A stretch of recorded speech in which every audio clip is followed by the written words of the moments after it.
Hello, students. Today we will read the first chapter of our mathematics, shapes and space. Inside and outside. Let's stand what is inside and what is outside. With the help of a story, the Arab and his camel. It was a cold winter day. बहुत ठंड थी. एक दिन The Arab was traveling on the camel's back. और अरब क्या कर रहा था? कैमल के बैक पे घूम रहा था. At night, the Arab pitched his tent. अरब ने क्या किया? अपना टेंट लगाया. And went inside it. और टेंट के अंदर घुस गया. जैसे हम अपने घर के अंदर रहते हैं वैसे ही वो टेंट के अंदर घुस गया. The camel was outside.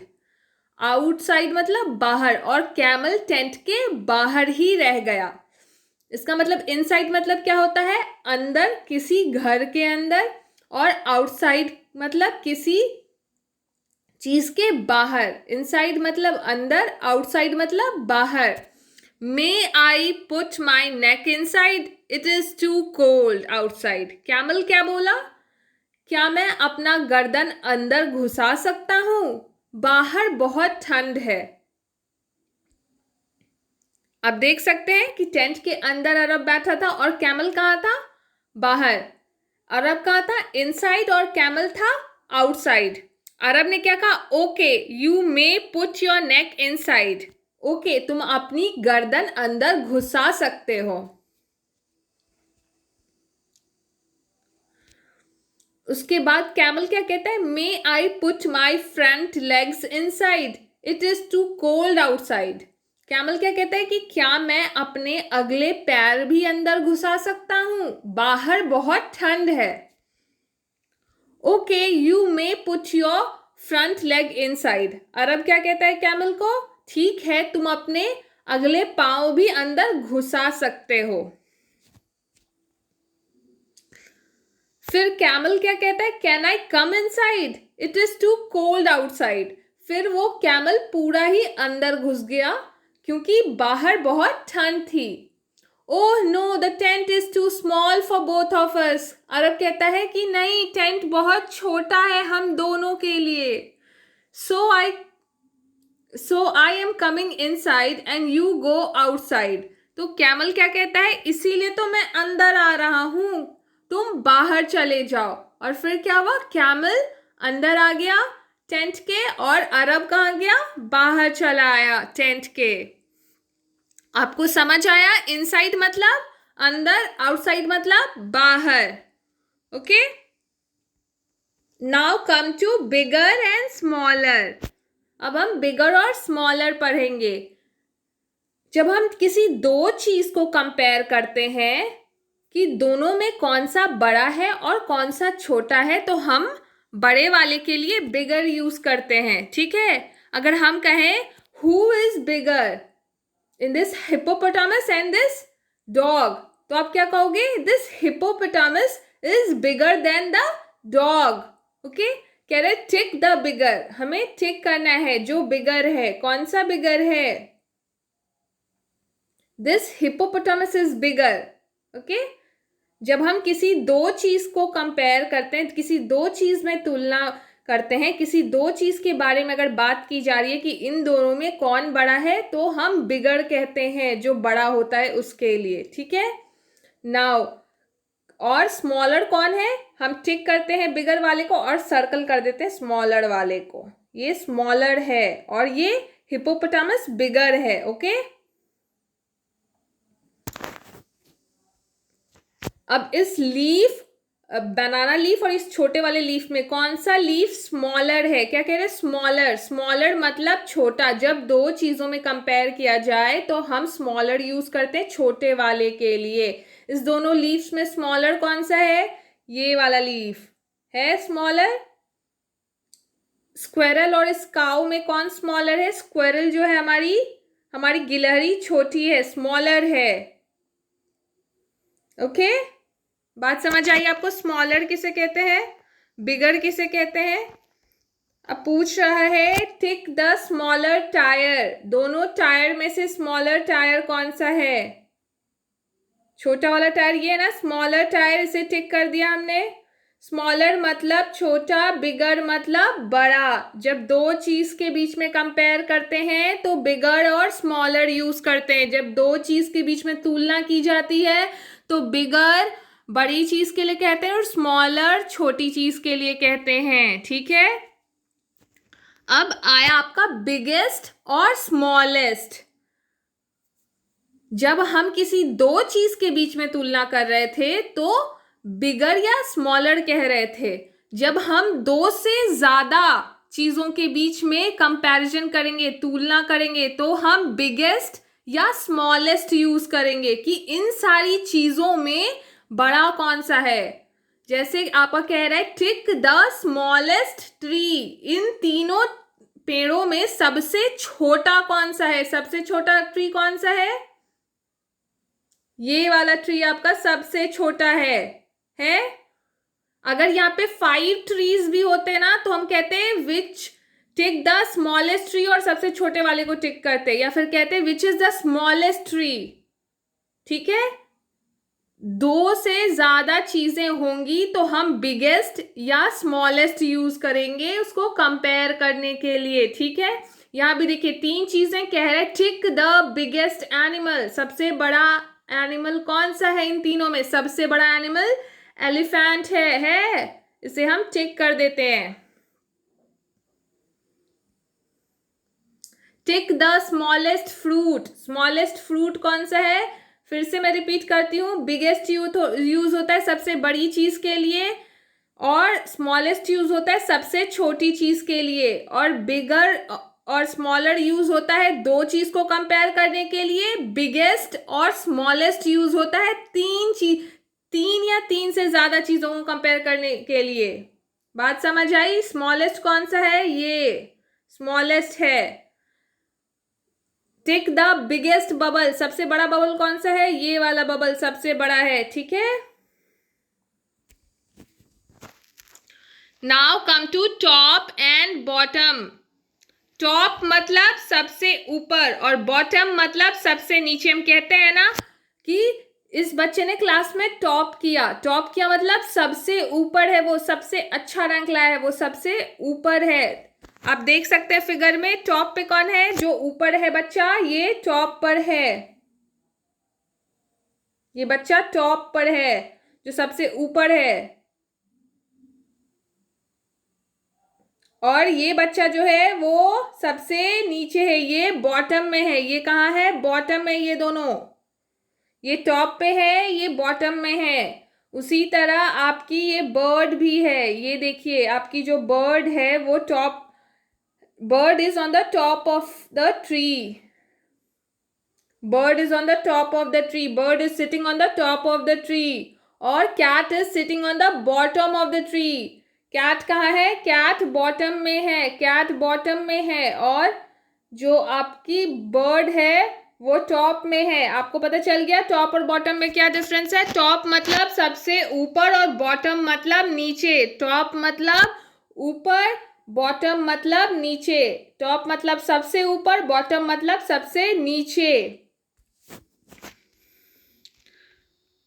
अब आपको टिक करना है, tick the pot on the top. सबसे टॉप पे कौन सा पॉट है? ये सबसे छोटा वाला पॉट जो है आपका वो टॉप पे है। ठीक है, यहां पे आपको टिक करना है, tick the animal at the bottom of the stair. Bottom में कौन है? बिल्ली या ये डॉगी? डॉगी कहाँ है? टॉप पे है, वो सबसे ऊपर है। तो बॉटम में कौन है? दिस पपी, ये पपी जो है, ये डॉगी जो है, ये बॉटम में है। अब आया आपका नियरर एंड फादर। नियरर मतलब जब किसी दो चीज के बीच में कंपेयर करेंगे तो नियर मतलब नजदीक होता है और फार मतलब दूर होता है। ठीक है, इसीलिए जब हम किसी दो चीज के बीच में बोलेंगे कि इन दोनों चिड़िया के बीच में नजदीक कौन है, तो हम नियरर यूज करते हैं। और अगर हम बोलेंगे कि इन दोनों चिड़िया के बीच में दूर कौन है, तो हम फादर यूज करते हैं। विच बर्ड इज नियरर द हट, तो होगा पिंक वाली चिड़िया, नियरर नजदीक है हट के। विच बर्ड इज फादर देन हट, तो हम लोग इस ऑरेंज वाली चिड़िया को टिक करेंगे। ठीक है, बात समझ में आई। जब किसी दो चीज के बीच में नजदीक और दूर की बात हो तो नियरर और फादर को यूज करते हैं। उसी तरह आप जब नीचे आएंगे तो देखेंगे जब दो से ज्यादा चीज के बारे में यूज करते हैं, बात करते हैं, तो नियरेस्ट और फारदेस्ट कहते हैं। पहले हम नियरर और फादर समझते हैं। जब किसी दो चीज के बारे में बात हो, दो चीज में से कौन सी चीज नजदीक है और कौन सी चीज दूर है, तो हम नियरर और फादर यूज करते हैं। जैसे कि अगर हम इस आपके क्वेश्चन में पूछ रहे take the bird nearer to house, तो कौन सी बर्ड नियरर है घर के? This pink bird is nearer to house. ठीक है, अब आपका second question, tick the cat farther from the tree, कह रहा है कि आपको उस कैट को टिक करना है जो कैट की दूर है ट्री से। कौन सी कैट दूर है, कौन सी कैट फार्दर है? ये वाली कैट फार्दर है ना, ये वाली कैट जो है दूर है पेड़ से। ठीक है, now come to nearest and farthest. जिस तरह हम लोग बिगर और बिगेस्ट, स्मॉलर और स्मॉलेस्ट पढ़े, वैसे ही नियरर और नियरेस्ट, फार्दर और फारदेस्ट है। बिगर और स्मॉलर यूज होता था दो चीज को कंपेयर करने के लिए। बिगेस्ट और स्मॉलेस्ट यूज होता था दो से ज्यादा चीज के बीच में जब कंपैरिजन हो, तीन चार चीज के बीच में जब कंपैरिजन हो, तो 3 4 5 6 7 8 10 कितनी भी चीजों के बीच में कंपैरिजन हो तो बिगेस्ट और स्मॉलेस्ट यूज करते थे। उसी तरह जब दो चीज के बीच में कंपैरिजन, नजदीक और दूर की बात होगी, तो नियरर और फार्दर यूज करेंगे। और दो से ज्यादा चीजों के बीच की बात होगी कि दो या तीन चार पांच कितनी भी चीजों के बीच में अगर कह रहा हो कि ज्यादा नजदीक कौन है तो नियरेस्ट बोलेंगे, और ज्यादा दूर कौन है तो फारदेस्ट बोलेंगे। ठीक है, आप अपने इस फिगर में देख सकते हैं और समझ सकते हैं। कह रहा है ये इस बॉय के पास क्या लिखा है, नियरेस्ट टू द स्विंग, ये स्विंग के, इस झूले के नजदीक है, सबसे नजदीक। इस तीनों बच्चों में सबसे नजदीक कौन है? ये बच्चा, ये लड़का, ये जो बॉय है, this boy is nearest to the swing. और सबसे दूर कौन है? ये पिंक ड्रेस वाली गर्ल, तो कहेंगे the pink dressed girl is farthest from the swing. जो पिंक ड्रेस वाली लड़की है वो सबसे ज्यादा दूर है। इन तीनों में सबसे ज्यादा दूर कौन है? पिंक ड्रेस वाली लड़की। बात समझ आई आपको? नियरेस्ट यूज करते हैं सबसे नजदीक जो होगा उसके लिए, और फारदेस्ट यूज करते हैं जो सबसे दूर होगा उसके लिए। अब कह रहे tick the puppy farthest from the tree, उस पपी को टिक करना है जो सबसे दूर है पेड़ से। सबसे दूर, सबसे दूर कौन सा पपी है? ये वाला पपी सबसे दूर है, सबसे फारदेस्ट है। ठीक है, अब आते हैं नीचे, tick the tree nearest to the bird, उस पेड़ को टिक करना है जो पेड़ बर्ड से सबसे ज्यादा नियरेस्ट है, सबसे नजदीक है। कौन सा बर्ड सबसे नजदीक है? कौन सा ट्री सबसे नजदीक है बर्ड के? ये वाला ट्री जो है वो बर्ड के सबसे नजदीक है। ये ट्री जो है बर्ड से सबसे नजदीक है ना, ये वाला ज्यादा दूर है और ज्यादा दूर है, तो ये वाला ट्री जो है वो सबसे नजदीक है।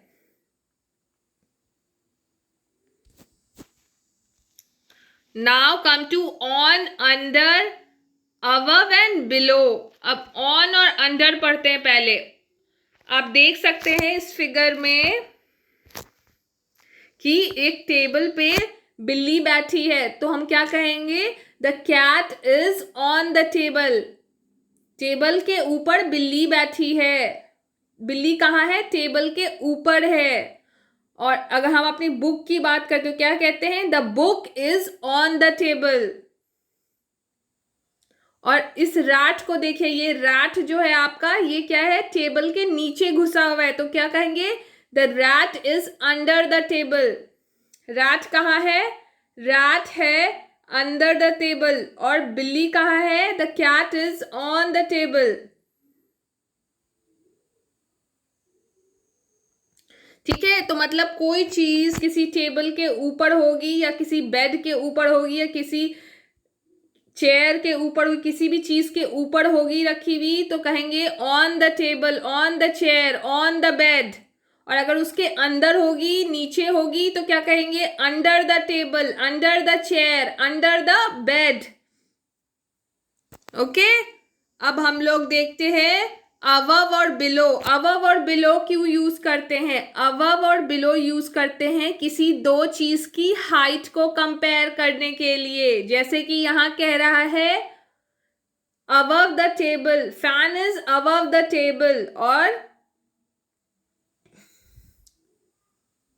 boy is below the fan, या फिर table is below the fan. ऐसे फैन कहाँ है, टेबल के ऊपर है ऊंचाई में, और टेबल कहाँ है, फैन के नीचे है ऊंचाई में। तो जब हम किसी दो चीज के हाइट को कंपेयर करते हैं ना, उनकी ऊंचाई को कंपेयर करते हैं, तो अबव और बिलो कहते हैं। समझ आई बात, जब हम किसी दो चीज की ऊंचाई को कंपेयर करते हैं तो अबव और बिलो कहते हैं। जैसे कि मैं आपको एक एग्जांपल से समझाती हूं। अगर मैंने एक पिंक लाइन बनाई, एक पिंक लाइन बनाई, पर्पल लाइन बनाई, और एक येलो लाइन बनाई, ठीक है, तो मैं कहूंगी purple line is above the orange line and orange line is below the purple line. Purple line क्या है, ऑरेंज लाइन के ऊपर है, और ऑरेंज लाइन जो है वो पर्पल लाइन से नीचे है। बात समझ आई। उसी तरह यहां जैसे आपके डायग्राम में कह रहा है, क्या कह रहा है, fan is above the table. जो फैन है वो टेबल से अबव है, टेबल से ऊपर है, और जो टेबल है वो table is below the fan. तो टेबल क्या है, फैन से नीचे है। बात समझ आई। जब आप किसी दो चीज की ऊंचाई को कंपेयर करते हैं, दो चीज की ऊंचाई में तुलना करते हैं, तो अबव और बिलो लिखते हैं। अब आपका ये देखिए फिगर दिया है, कह रहा है कि इसमें आपको नियर फार और टॉप बॉटम डिस्कस करना है। नियर फार देखिए, अ हट इज नियर द वेल। एक हट जो है वेल के नजदीक है। ये वाला हट क्या है, वेल के नजदीक है, ठीक है। ये वाला हट जो है क्या है, वो वेल के नजदीक है। एंड मेनी हट्स, या फिर 4 huts are far from the well. कुछ नियर है, कुछ क्या है, फार है। बात समझ आई आपको। नियर और फार में डिफरेंस समझ आया। नियर मतलब नजदीक, फार मतलब दूर, टॉप मतलब ऊपर। Bird is sitting on the top of the tree. आपको बर्ड दिख रही है, यहाँ पे बर्ड है, this bird is sitting on the top of the tree. Bird कहाँ है, टॉप पे है। और यहाँ पे देखिए, some childrens are playing at the bottom of the field. ये कुछ हैं जो बॉटम में खेल रहे हैं, जमीन पे खेल रहे हैं। या फिर आप कह सकते हैं अ pot is in the bottom of the well. Bottom में रखा है, एकदम नीचे रखा है एक पॉट। बात समझ आई आपको। नियर मतलब नजदीक, फार मतलब दूर, टॉप मतलब सबसे ऊपर, और बॉटम मतलब सबसे नीचे। अब शेप्स अराउंड अस पढ़ते हैं। हमारी चारों तरफ जितनी भी चीजें आप देखते हैं, सबका कुछ ना कुछ शेप है, आकार है ना। आपको क्या करना है, ये जो शेप्स हैं इनको मैच करना है, जो एक जैसी दिखती हैं। जैसे आपका टमाटो हुआ, आपका ऑरेंज हुआ, आपका बॉल है, आपका बलून है, सब क्या है, सब सर्कल है, सब गोल है ना, सब एक जैसे हैं, गोल गोल से। और जितने भी स्क्वायर वाली चीजें हैं, देखिए चौक, ये बॉक्स पिंक वाला, ये ग्रे बॉक्स, ये येलो बॉक्स, और ये क्यूब जो आपका रखा हुआ है लूडो वाले क्यूब, सब क्या है, सब स्क्वायर जैसे हैं शेप में, सब क्यूबिक है शेप में, और ये सारे क्या स्फेरिकल है शेप में, गोल गोल से हैं शेप में, ठीक है। तो आपको मैच करना है सेम शेप वाली चीजों को। तो आपका ये बॉल मैच कर सकते हैं आप इस बॉल से, ठीक है, ये दोनों सेम है।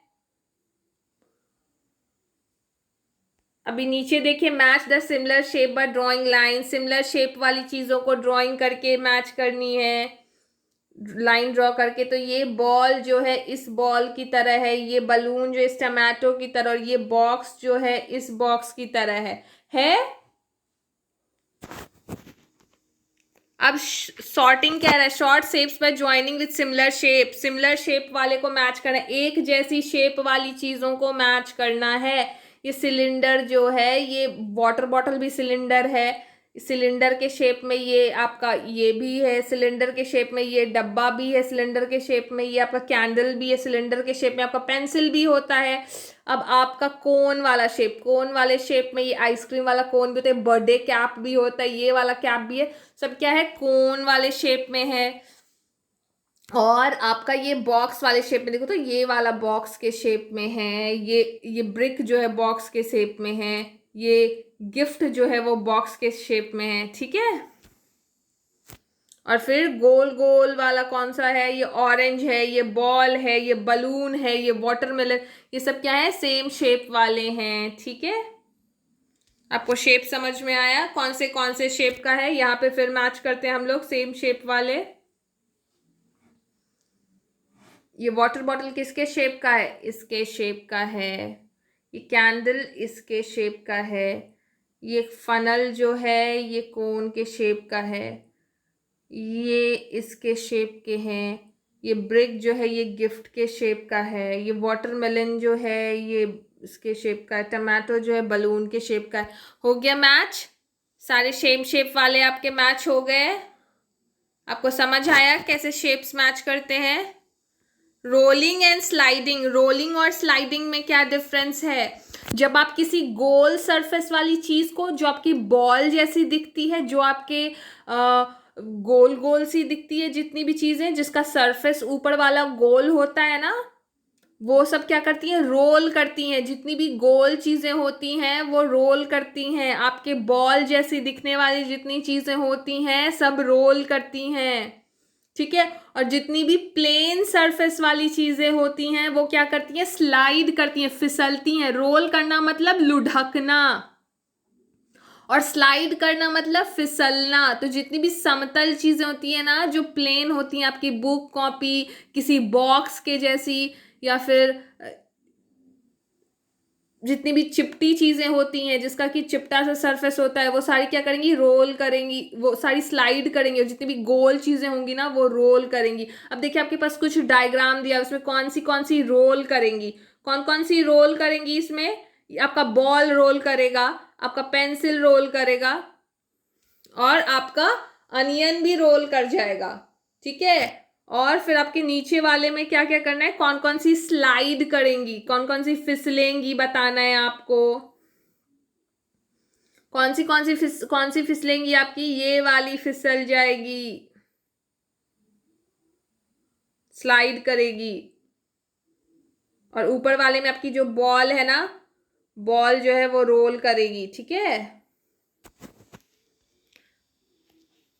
विश ग्रैंड मदर, अब हम ये रोलिंग वाली चीज ना समझते हैं एक स्टोरी से कि कैसे रोल होती है।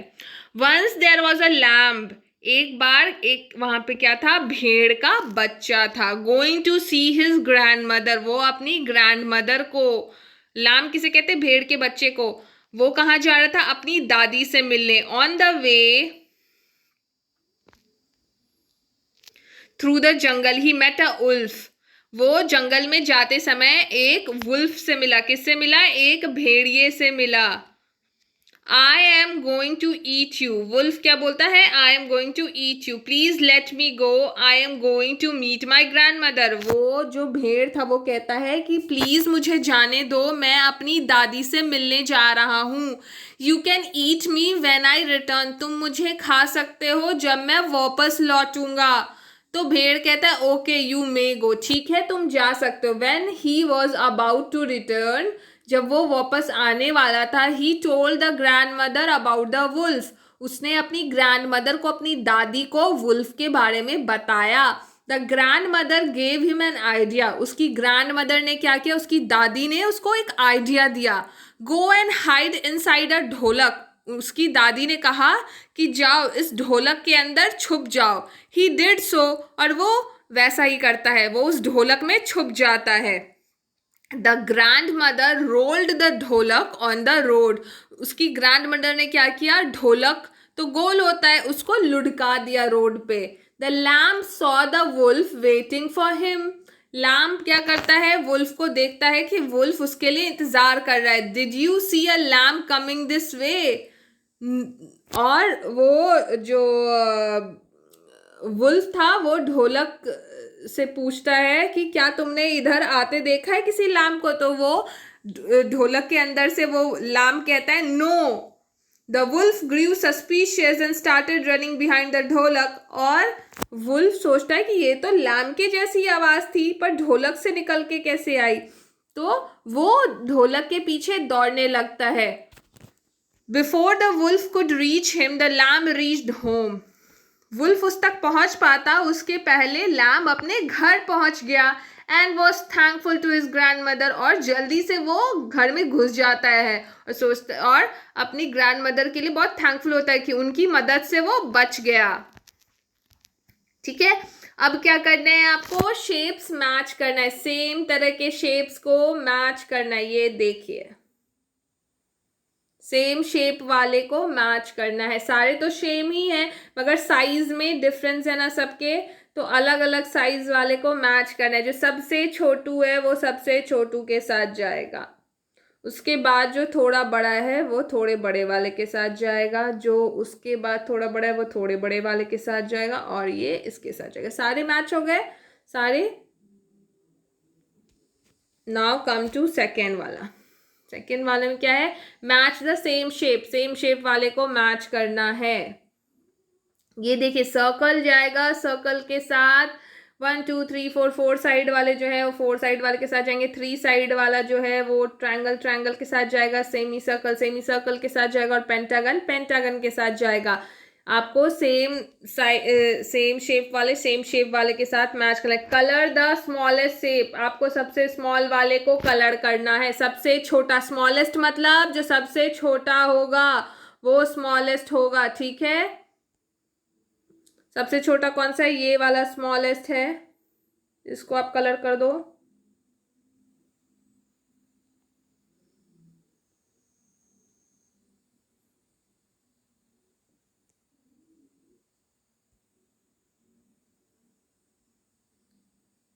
सबसे छोटा ये, सबसे छोटे वाले को कलर कर दो. सबसे छोटा ये, सबसे छोटे वाले को कलर कर दो.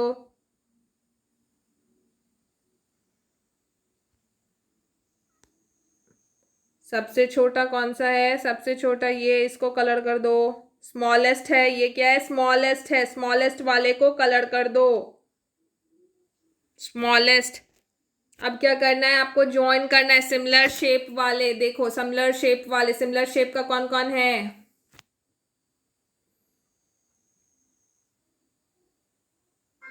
ट्रायंगल को ट्रायंगल वाले के साथ, सर्कल को सर्कल वाले के साथ, सिलेंडर को सिलेंडर वाले के साथ. ठीक है, सेम वाले मैच हो गए. आपको देखना है और सिमिलर वाले को मैच करना है. उसके बाद यहाँ पे आपको कलर फिल करना है. जो ट्रायंगल है आपको शेप देखना है. जो ट्रायंगल है सारे ट्रायंगल ग्रीन कलर से होंगे ऐसे. ये ग्रीन कलर से होगा, ग्रीन से होगा, ये भी ग्रीन से होगा, ये भी ग्रीन ग्रीन ग्रीन. देखो ट्रायंगल कह रहा है ना ग्रीन कलर से करना है. सर्कल को रेड कलर से करना है. जितने भी सर्कल हैं वो रेड कलर से होंगे. ये रेड होगा, ये रेड होगा, ये भी सर्कल है रेड होगा, ये सर्कल है रेड होगा. यहाँ पे देखो जितने सारे छोटे छोटे सर्कल्स हैं सारे रेड होंगे. ठीक है, जितने भी आपके ये क्यूबॉइड शेप्ड हैं वो सारे क्यूब रेक्टेंगल शेप्ड हैं वो ब्लू होंगे। रेक्टेंगल शेप को क्या करना है, ब्लू से कलर करना है। ये भी ब्लू होगा, blue blue blue blue blue blue. ये सारे पेड़ के नीचे देखो जो उसके स्टेम है सब ब्लू होंगे। ठीक है, ये देखिए ये पोल के ऊपर ब्लू है, ये फ्लावर की जो सारी डंडी है सब ब्लू होगी। ठीक है, बात समझ आ गया आपको। शेप देख के कलर करना है, यहाँ पे भी कलर करना है, ग्रीन कलर से करना है।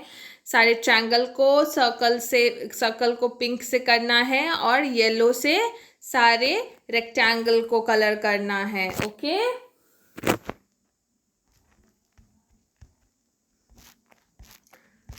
अगर आपको ये चैप्टर समझ आया है शेप्स, तो प्लीज़ इस वीडियो को ध्यान से देखिएगा, शेप्स एंड स्पेस को ध्यान से समझिएगा, अपने बुक का एक्सरसाइज बनाइएगा। और अगर वीडियो पसंद आया है तो लाइक, सब्सक्राइब और शेयर करना मत भूलिएगा। Thank you for watching the video. Okay.